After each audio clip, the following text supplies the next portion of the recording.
This is Show Up as a Leader, a show from People Forward Network, helping you maximize your positive impact on the world by becoming your best, fully authentic self. All right, everyone. You are just going to walk away with this conversation I had with Tammy Williams with so much energy and positivity and love. I swear I could have talked to her for 3 more hours.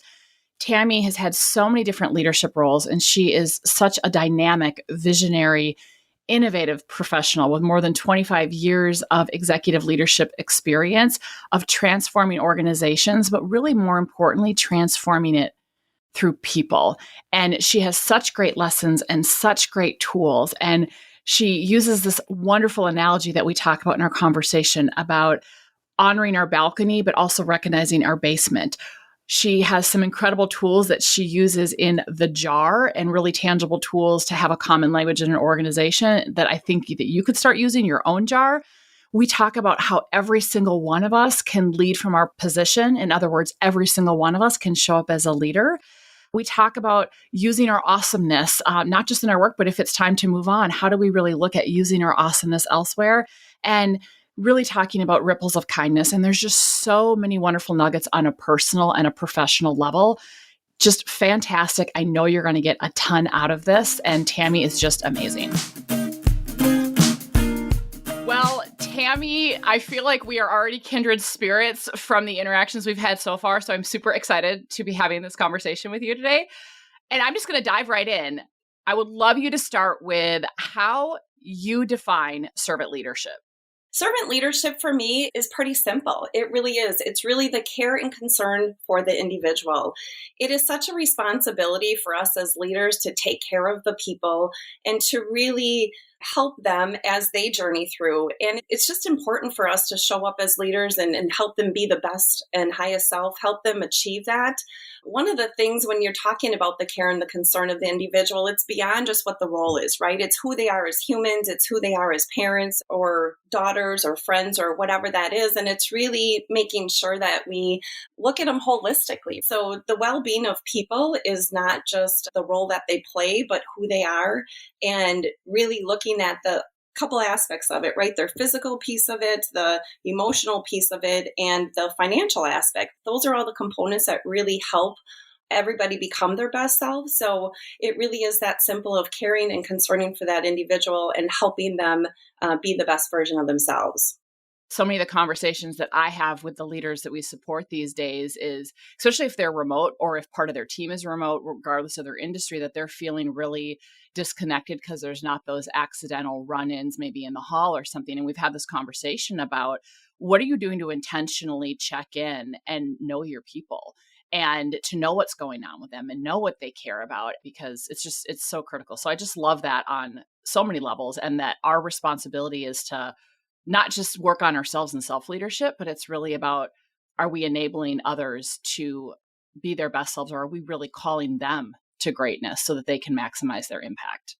Absolutely. And I think on that too, Rosie, is that everybody's not a cookie cutter, right? I've been in the business for a long time and I've had years of experience and a lot of, I'd like to say fail forwards. But the reality is back in the day, we had one session for each person or group sessions and things of that nature. And we really have to take it down to that individual level because everybody, it's not cookie cutter anymore. Everybody is wired a little bit differently. And as leaders, when we can chime into that and help find out what brings the best out in them, that's really where they can, start to shine in their own environment too. Everybody individually has their own purpose and their why. And when we can really get to that granular level of understanding our people and who they are, magic can happen. It really can. That's really one of the things that I've often talked about in really understanding from the people side is that when you think about people drive profit or profit drives people, those are two fundamentally different philosophies that you have. Again, years of experience. I grew up in an environment where profit drove people. And it was just all about the bottom line and everything that was on the balance sheet. And we're really shifting into that people driving profit and understanding and have organizations realizing that when you serve your people, the bottom line will come. So again, just something that is so critical, and that just that shift of thinking that we're starting to see in organizations, and as more people adapt that, because we make decisions differently depending upon those two different philosophies. 100%. And for people who might be listening to this that aren't familiar, what that brought up for me, Tammy, is the incredible work that the conscious capitalism movement has been doing over the last several decades and the data that they've been collecting. And it's really, do we have this conscious culture, right? Is it people focused? Is it stakeholder focused, where we're not, for example, sacrificing our employees to benefit the shareholder quarterly returns, that all of our stakeholders are equal in value, that we look at servant leadership, that we have that higher purpose. And the last piece of data was that after a 15-year period, looking at these conscious businesses compared to the S&P 500, they outperform them by a 14-to-1 ratio. So, if you put the people first and you take care of them, it's going to benefit everybody. And it seems like it should be a no-brainer, but it's not the dominant paradigm of business yet. It's getting there, but there's still a lot of work to do. Absolutely. And when I think about this just at that granular level again, I think in organizations, there's just that paradigm of leaders are always at the top. But one of the things I truly believe in is leading from your position. And every individual that's part of the organization has that ability to lead from their position. And where that came from is I did have the benefit. I did 26 years in the financial industry, and I started as a teller. And I had the good fortune of becoming the CEO of a credit union. And through that process, I used to meet with my team, and at times they would say, well, I'm just a teller. Well, the reality is that you're a teller, and you are the first impression to all of our clients that we serve and our customers and our member owners that we have out there. But that really struck me, and I'm like, gosh, why do they feel like they're just this, right? I want them to be more, and I want them to understand how important that they are. So I really, truly believe in leading from your position and empowering them to be able to do that good work from their position. So really what that, kind of translated into is really giving that decision-making level at the teller level, right? So when we gave them little nuggets of being able to make decisions that typically would have to go up the ranks or what have you, it's amazing what can happen when you just empower them and help them realize that when you lead from your position, that it changes the way the cadence of the day goes, right? As leaders, because they're like, man, the leader isn't sitting up in a room in a back corner somewhere. I'm the leader. You're the leader. We lead together. So we critically think together. We rely on people to the right and the left of us to kind of help through whatever, crisis we might be going through or what have you. But it really helped change a little bit of the feel of the organization as we start to see people and empower them to lead from their position.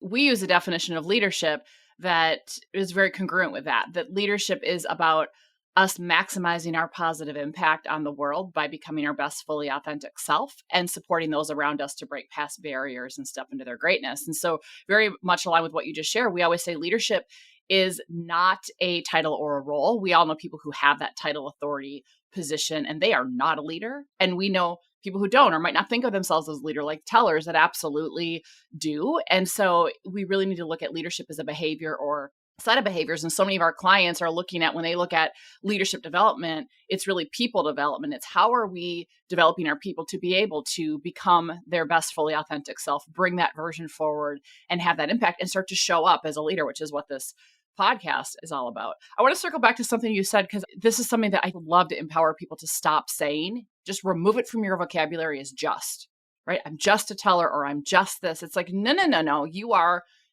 a teller. Own your awesomeness and fill in it. I don't know. I hate when people say I'm just fill in the blank. I agree. I think it just minimizes things, right? And I think for whatever reason in this world, we've gone through where we think we have to go up this particular ladder or whatever it might be.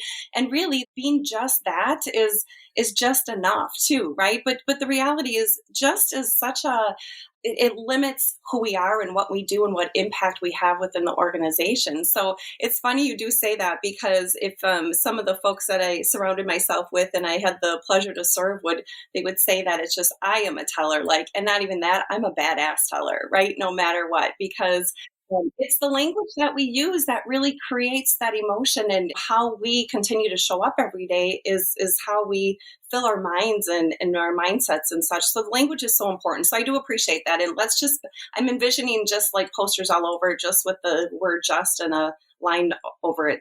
Yeah, let's start a campaign. Remove just. Yes. When it's used in that limiting capacity, right? It's just this or it's just that. It's like, no, it is.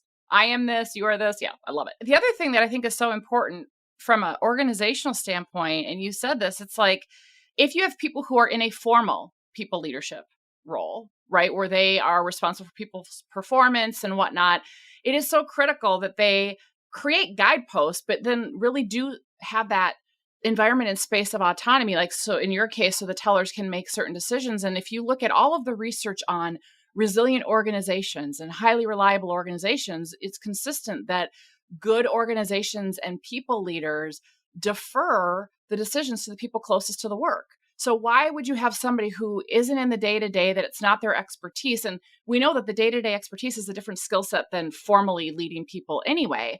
But why would you have them making decisions and not include the stakeholders and not include the people who are closest to the work? And why would you not let them make decisions that make complete sense for the business? Like that's, it's surprisingly, it's not done as often as it needs to be. It's not. And yet when you do include those people, again, just talking, you had mentioned some of the results of organizations that look at things differently. And I'm going to go back to the teller scenario. We did a remodel for our corporate office, and a part of that process was re-engineering the experience of our member owners and what that teller experience looked like. So, you know what, we were looking at the pod model. It's pretty out there, right now, but at the time when we were redoing that, it was something new. And, something came across my desk, and the engineer brought it to us, and I would have signed off it and said, yeah, this is great. And I said, absolutely not. Get the people who are using it. And you know what, Rosie, after they worked with them, they did the prototyping of what those experiences should look like. We made 57 changes to what I, as a leader at the time, would have just signed off on. And I think that's so brilliant because, again, I'm not telling them what they should be doing. They're saying, here's how it needs to operate. They know the work better than I do. And it was such an awesome teamwork environment. And then the other cool thing that happened with it is that being a part of it, they embraced it right from the beginning, and they were able to talk to our clientele as they walked in with all the changes, and they became change agents through that process too, which was just a really neat exercise that we went through. I love that. Equipping people not just to be leaders, but equipping them to be change agents, as you said. And we always say that people only support what they've helped to create. And at the end of the day, if you don't include people in changes that are going to affect them and you want them to be on board and you wonder why things fall short, in my experience, they fall short because we haven't truly considered people in the way they need to be considered in the change process. So when you're talking about change, the organization, one of the things that we did at one point, we were going through a pretty big change, and we did a whitewater rafting exercise. So we showed that picture. So picture it right now with the whitewaters, the teams in the boat, people are splashing all over. It was uncomfortable, right? So we used that, and we really talked through what that feels like to go through that. In fact, if you can picture it, we're all sitting in a room, and we had life jackets on, and we had everything that we needed to make sure that we'd be able to have a successful whitewater rafting experience, and the paddles and the lifeboat and all of those things. But we equated it to how we were feeling as we were going through this big major change. And what that really did, that behavior modification is giving them permission to have the conversations and creating environments that allow for them to do so. Because a lot of times when people go through that change cycle, first of all, everybody goes through a change cycle, right? We know that. It's just part of the behaviors that they go through and the emotional piece of it. If we can navigate them through that quicker, the organization becomes a little bit more nimble and agile for different things, but it's hard. And times we sit back and say, well, why is so-and-so sitting, so resistant to it? Well, it's just because everybody moves through that change cycle a little bit differently. So again, the life jackets allowed for us to be able to say, you know what, I feel like I'm drowning right now, or I'm overwhelmed with this, or I don't feel safe because this is so much change right now. So it was kind of a neat exercise for us to go through to help modify those behaviors to get to that place. And again, it created that common language of being able to say, I need a life preserver. And it was okay to ask for a life preserver. That's so fantastic. And what I appreciate about that is the way that you're using the language of behavior modification. We really talk about the behaviors are an outward manifestation of how we think. So if we are wanting people to show up differently, we actually have to enable them to pause, to self-reflect, and actually shift the mindset that is guiding the behaviors. And when there's a lot of change and there's a lot of chaos around us, there's a lot of emotions. And so when you look at like the change cycle or you look at different change initiatives, a lot of times what has people struggling with them, besides if they weren't included, but it's really their own, managing their own emotions and whatnot. And Brene Brown has a great quote that is leaders can either spend a reasonable amount of time tending to feelings or an unreasonable amount of time dealing with unproductive behaviors. And so I love that you're creating this environment of psychological safety where people can be real, authentic, vulnerable, and say, hey, I need a life preserver. So can you talk a little about how you have nurtured an environment where people feel safe doing that? First of all, I think just by talking about life jackets and such, you can see that I don't take life too serious, right?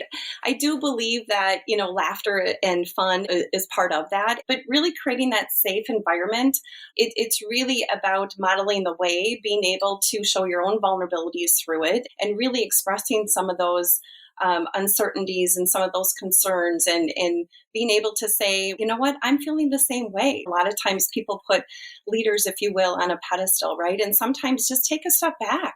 As a leader, sometimes you think that you have to be perfect, and we have to just embrace your imperfections as we go through some of those things. So again, modeling the way, I think, is incredibly critical to do that. I do think that the safe environment, a lot of it really comes back about building trust, right? And creating an environment that you allow for people to be their authentic selves. And part of that starts with that leadership piece of it, and back to the servant leadership of care and concern. And one of the things that I offer up is like the golden rule that everybody has their own golden rule, but my golden rule is just that I'm not going to talk about you. I'm going to talk to you.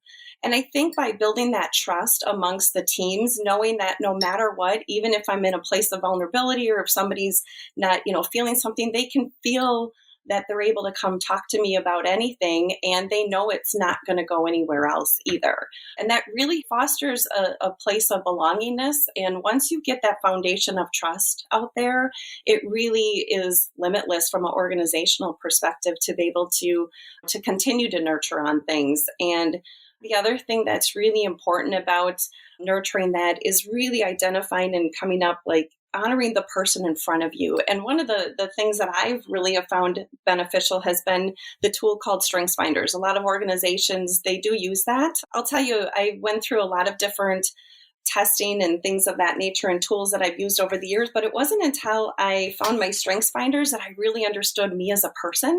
And it was so cool. Like, everybody around me probably was like, is she really that crazy excited about this? And I was, because the recipe was perfect. I'm an activator, strategic, maximizer, positivity, and arranger.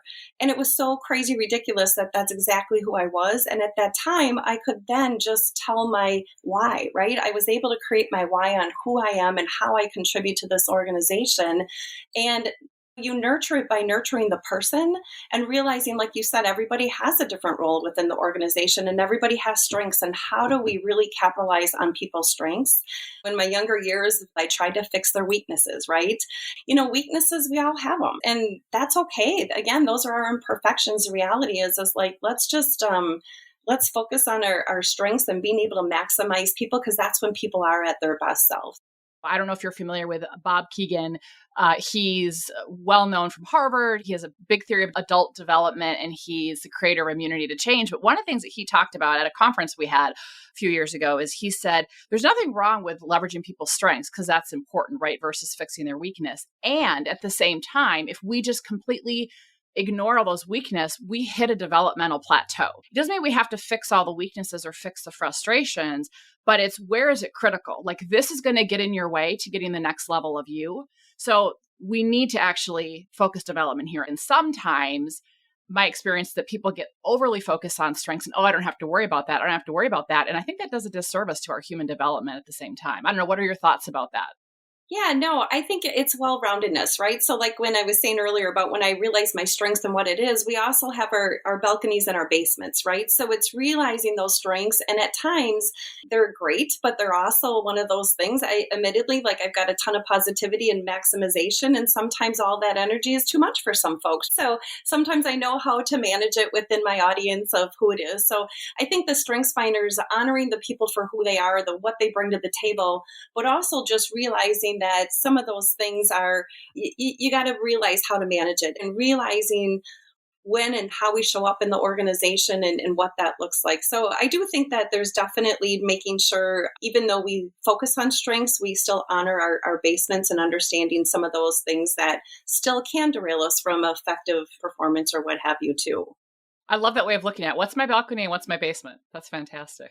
As we're talking about all this, you have to talk about the jar and how you've leveraged that and how that's helped you create these environments and in the work you do. Just looking at behavior modification, I'll tell you, no matter what, guys, when we talk about the physical, the financial, and the emotional, tools help us. There's financial budget tools. There are, for me right now, I'm on my fitness apps, right? Because there's things that we need to help modify our behaviors. So, we ask people to change behaviors, but how do they do that? How do you become a servant leader? What does that look like? How do you lead from your position? So one of the things that we always talked about is we created what is the jar. And it was a culmination of work from, my couple of my environments. And what's really cool about organizations is every time you go into an organization, it evolves and changes. So the jar is something that can be used in any organization, and it can be used with whatever your internal things are. But the jar is simply this. So picture a jar. And as you look into it, you can change that jar into all different areas, and you're looking at it from all angles, right? So any topic that you have, you're looking at it from all angles, because a lot of times we only look at from our vantage point. So it's really important to make sure that we do that.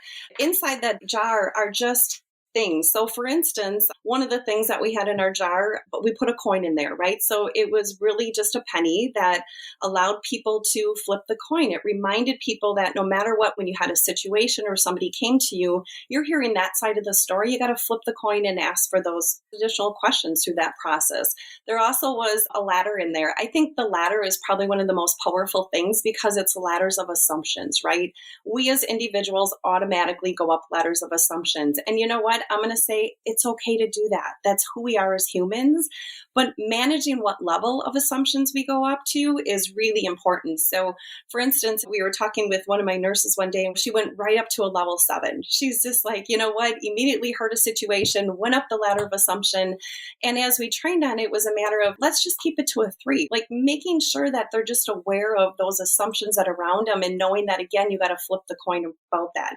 And I really ask people to assume good intent. That's the one thing that I think that when we get up every morning, nobody gets up to say, hey, I want to really suck at work today. The reality is there's a lot of stuff that goes on. And through that process, assume good intent. So when you're going up those ladders of assumptions, none of us know what actually happened in that person's lives. So just keep that in mind. And in the jar, in addition to that, we had a bucket, which was just filling people's buckets, reminding people that you have to fill people's buckets as leaders. And sometimes our buckets get a little dry, and we've got to continue to fill those buckets with some pride and passion and all the things that help fill you up.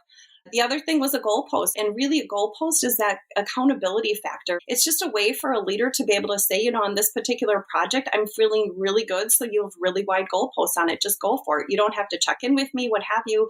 But on this particular project, your goalposts are a little bit more narrow. But it really allows for people to have that language again, to be able to foster those conversations. And then probably one of the most important is the piece of a puzzle. Again, going back to the hoteler thing, every organization is made up of a puzzle, the full puzzle. Every piece is incredible or critical piece to making that full puzzle. So if you see a puzzle and there's a piece missing, it's not a full puzzle. So really uniquely understanding that everybody is an essential part of that organization and you're accountable for your piece of that puzzle. So it really is communication tool for us. And I think of it as that all of these pieces of tangible items are vessels for communications to be able to just help people be successful through that and come up with that common language. That's so important. And one of the things that I so appreciate about what you're doing with that is that when we do build that common language, it kind of helps cut through the fog. Whenever you have common tools and common language, it helps people align, it helps you get on the same page. And one of the things, and I can't remember who said this, but one of the signs that you know that you have started to shift a culture is when you start to see that common language adopted and you start to see that language shift. And so it's so important. I love that. So let me ask you this, because We know that in spite of the tools, in spite of the leader role modeling, not everyone's going to be on board. So when you think about change and you think about honoring where people are at, I want you to tell me the story of Ken, because I think that this is such a important one that just really reflects what we've been talking about.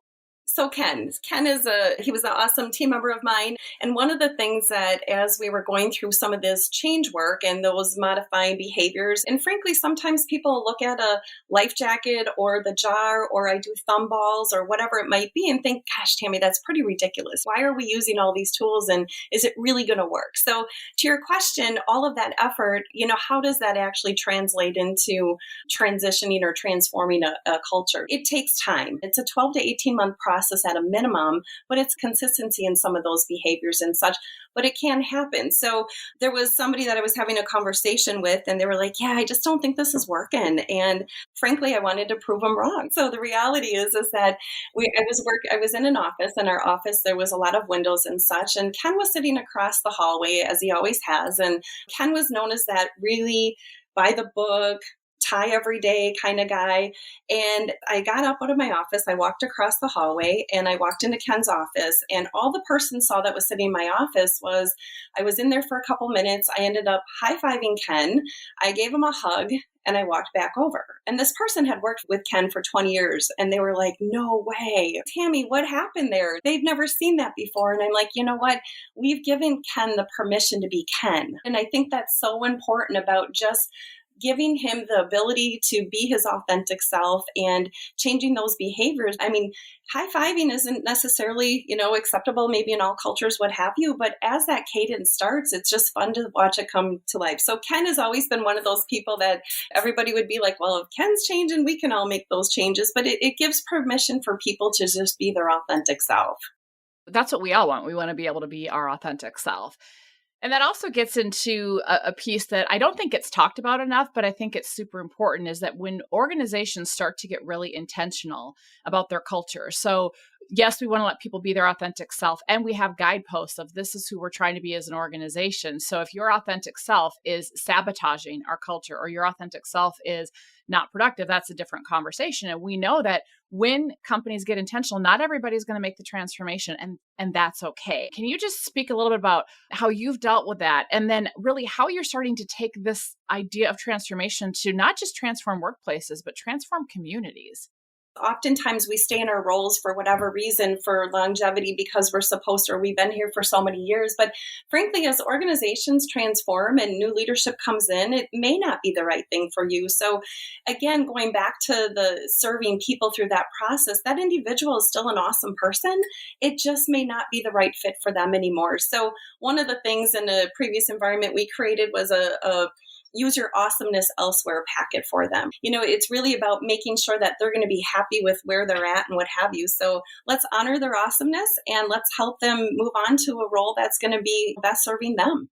I love that. What a humane way to do it. Use your awesomeness, but do it elsewhere. No, but I love that though, right? If versus like, let me help you find your future elsewhere. I mean, let's be honest. If somebody is a square peg in a round hole and it's truly not a fit for them, we're not doing the organization or that person any good by trying to force fit it or trying to make it work. And usually, even though it might be struggle or pain, most people have said, you know what, that ended up being a blessing. Or if someone is sitting in an organization that's toxic, it's why did I wait so long? So I think part of the great resignation is people are really reevaluating, like, why am I going to continue to be force fit or a square peg in a round hole? Is it worth it or not? And they're looking for that alignment. And it's just becoming more at the forefront for people, which I think will benefit everybody in the long run. I want to shift gears just a little bit, because part of honoring our own humanity and that we all want to use our awesomeness and everything with the conversation we've been having, I'm guessing in spite of one of your strengths being optimism, which I love and can totally see, one of the things that I've learned is that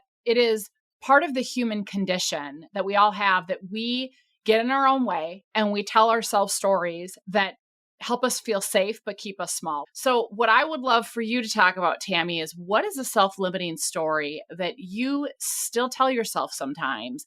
And when it shows up, how do you move beyond it so that you can still show up as a leader and maximize your impact around you?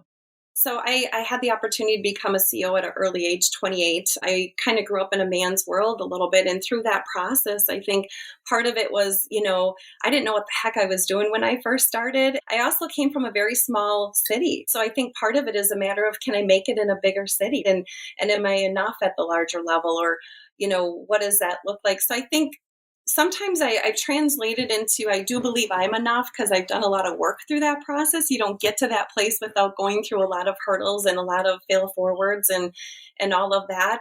But I always wondered, is my work enough? If I'm going to share my story, will people read? So I've been wanting to write a book, right? So what's keeping me back from doing that? I've been in a place where my thought process, if I write a book, will they read it? How I get myself through that a little bit is, again, you can tell that I'm a tangible tool person. I also created environmental wordles, and my team once gave me a wordle, and that wordle, I keep it on the front of my phone because no matter what, if I'm having a bad day, I just read it and I read the words that people say. Because one of the slogans that I go by too is that it's not what we say, but what others say matters. And it's more or less about just making sure that, I may think I'm this, but you know what? It's what other people see as me too. So it reminds me often when I can just read some of those very kind of cool words that they've said. And intentional is one of the biggest words that is out there. Inspirational, positive, resilient.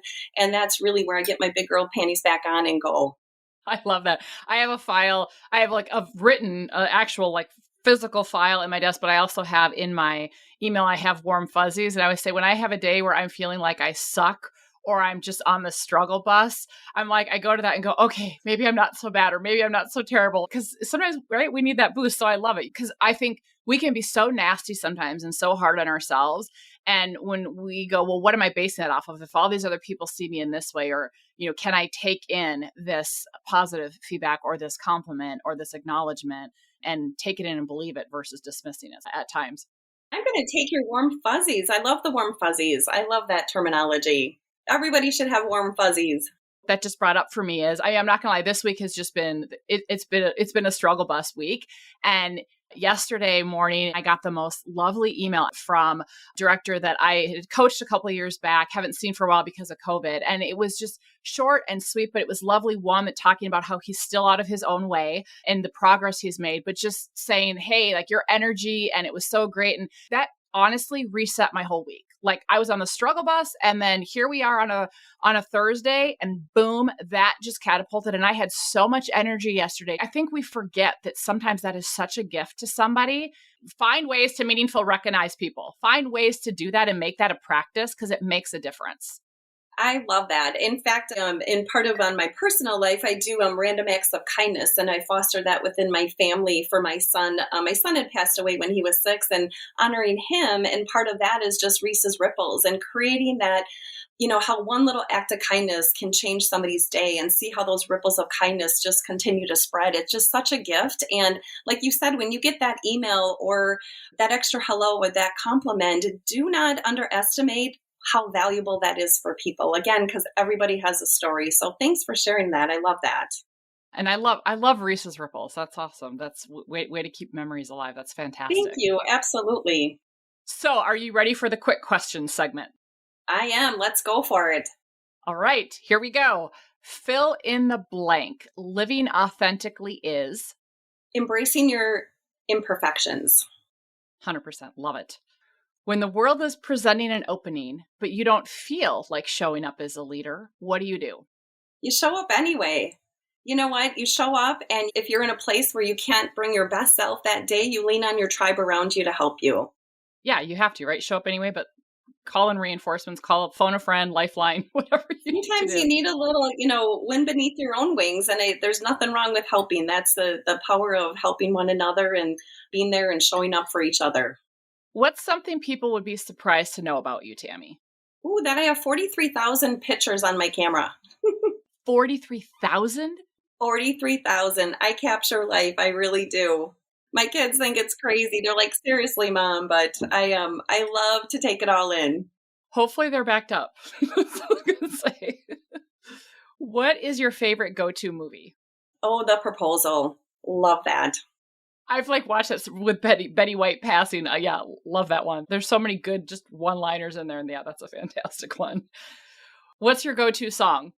Oh, even though I'm an 80s girl, so there's a lot of good tunes from there, my go-to all the time is I Lived by One Republic. It just is amazing. So that is my jam song on my way to work, on my way to kids' sporting events, whatever it is. So in fact, my kids probably get a little sick of it, but it is my song as I'm dancing in the kitchen, making dinner, whatever it might be. I Lived. I love it. I have a playlist that I call Rosie's Survival Playlist. And sometimes if I'm having a bad day, but sometimes it's just I want to be energized. And that's one of the songs on there. I have several of those, but yep, get it. Love it.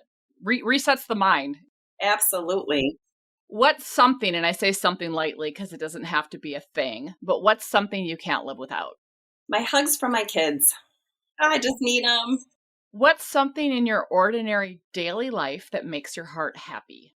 Oh, my 2 cups of coffee every day. It just is. I'm limited to 2 cups because with all my energy, my team would say, no, Tammy cannot have 3 cups of coffee. And my kids would echo that, but I need to have 2 cups of coffee every day.